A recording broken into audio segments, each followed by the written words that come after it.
लोगों का विश्वास सरकार के प्रति बढ़े, इसके लिए सरकार को ठोस कदम उठाने चाहिए, लोगों की हर संभव मदद करनी चाहिए। अमेरिका ने, इंग्लैंड ने, यूरोप में जो मुल्क है वो फ्रांस है, इटली है, जर्मनी है, वहां पे भी ये महामारी हमारे से ठीक ज्यादा। हम रोज टेलीविजन में देखते थे अमेरिका के अंदर हजारों की संख्या में लोग मर रहे थे, इटली के अंदर लाशें उठाने वाले लोग नहीं बचे।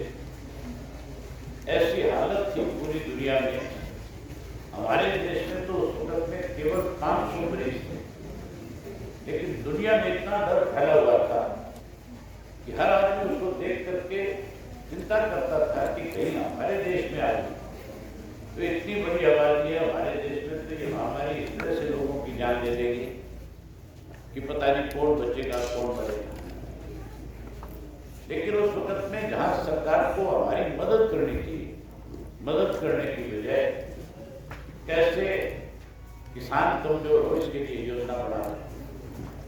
अमेरिका के अंदर तो अमेरिका के प्राइम जो प्रेसिडेंट है उसने लोगों में विश्वास पैदा करने के लिए, सरकार के प्रति भरोसा पैदा करने के लिए हर आदमी को घर बैठे $2000 महीने का देने का काम किया। और हमारे मुख्यमंत्री ने बजाय मदद करने में, मैं भी मेंबर था इस कमेटी के अंदर, चौधरी भूपेंद्र सिंह हुड्डा के मेंबर, और हमारे दोनों के सामने मुख्यमंत्री ने यह वायदा किया था कि हम 200 रुपए, पहले तो गेहूं जो मंडी में ले जाते थे, आपका 17,000 करोड़ रुपया बैंक में जमा करा, 800 करोड़ रुपया ब्याज इन्होंने सरकार के अधिकारियों के साथ और सरकार में बैठे लोगों ने खाने का काम। पहले धान घोटाला किया, फिर गेहूं का घोटाला किया। जहां सरसों की खेती करने वाले लोग थे उनके साथ भी नदी के नाम पर खेती, फिर बाजरे में किया और उसके बाद चने में किया। और साथियों ऐसी हालत है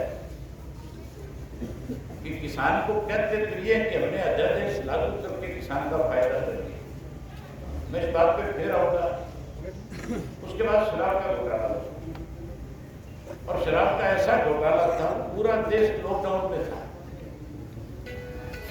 कटवाल गांव का आदमी भाड़ा नहीं जा सकता, अगर भाड़ा जाता था तो पुलिस वाले उसको कहीं ना कहीं शर्मिंदा करते थे, उससे डर बैठ बुलाते थे, उसको डराते थे।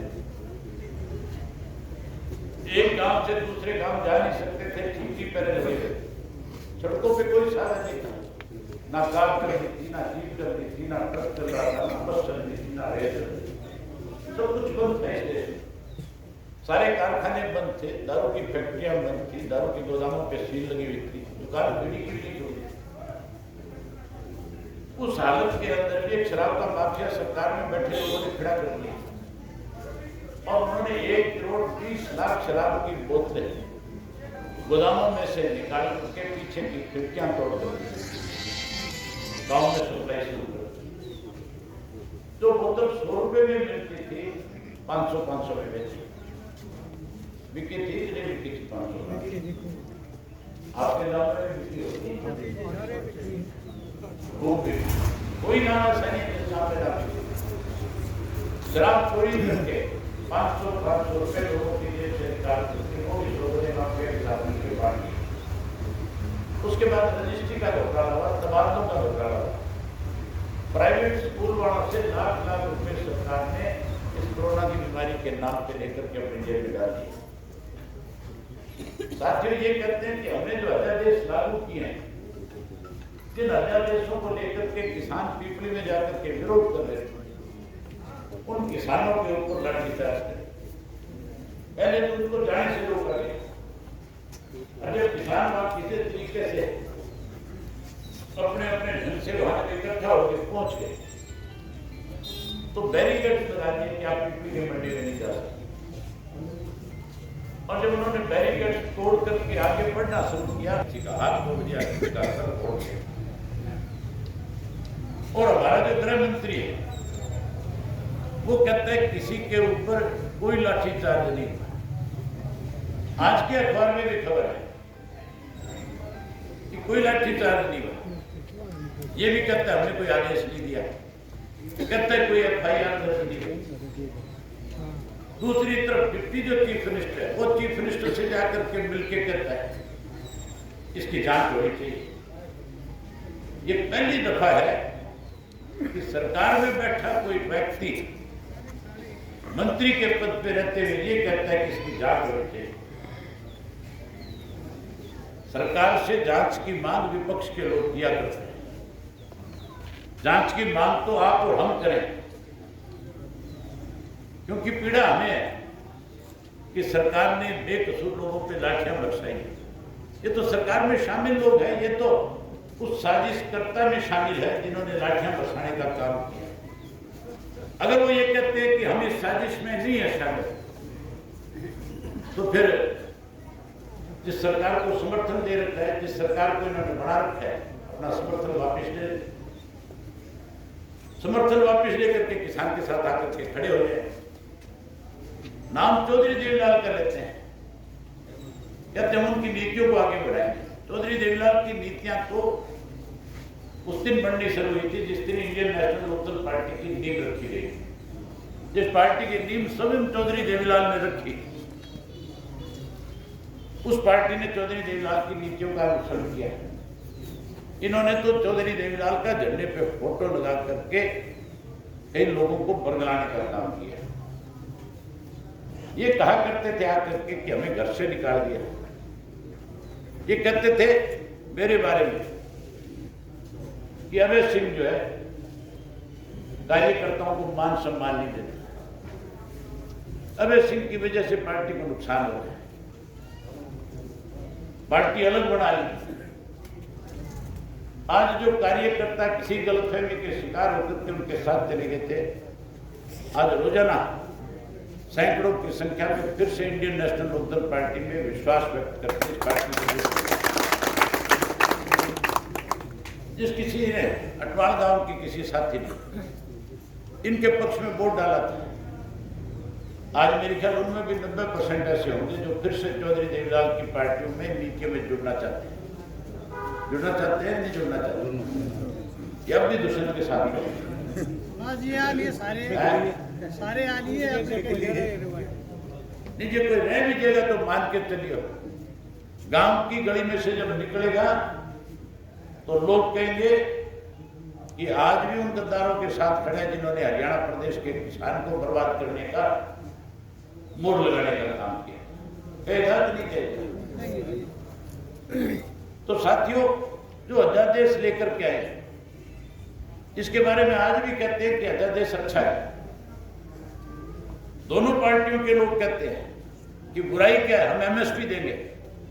एंड ताजा उदाहरण बता देता हूं, बाजरा होता है क्या? थोड़ा बहुत होता है कि नहीं होता है? क्या बोलते हैं बाजरा? जाओ मंडी में बेचने, सरकारी रेट तो 1250 रुपए का है, 2165 का है सरकारी रेट। और जब बेचने जाओगे मंडी में 900 रुपए क्विंटल से ज्यादा कोई नहीं है। तो MSP कहां गई? MSP खत्म होगी कि नहीं होगी? हमारे यहां तो बाजरा थोड़ा बहुत है, लेकिन सरसा से लेकर के मेवात तक जो 12 जिले हैं, वहां का किसान बाजरे पे निर्भर करता है। कोई किसान का खेत ऐसा नहीं है जिसपे 10 एकड़ जमीन होगी तो 8 एकड़ में बाजरा मिलेगा। आज उसका बाजरा जो है मंडी में खरीदने वाला नहीं, 800 रुपए में मिट्टी के भाव फेंक कर जाने का मजबूर है।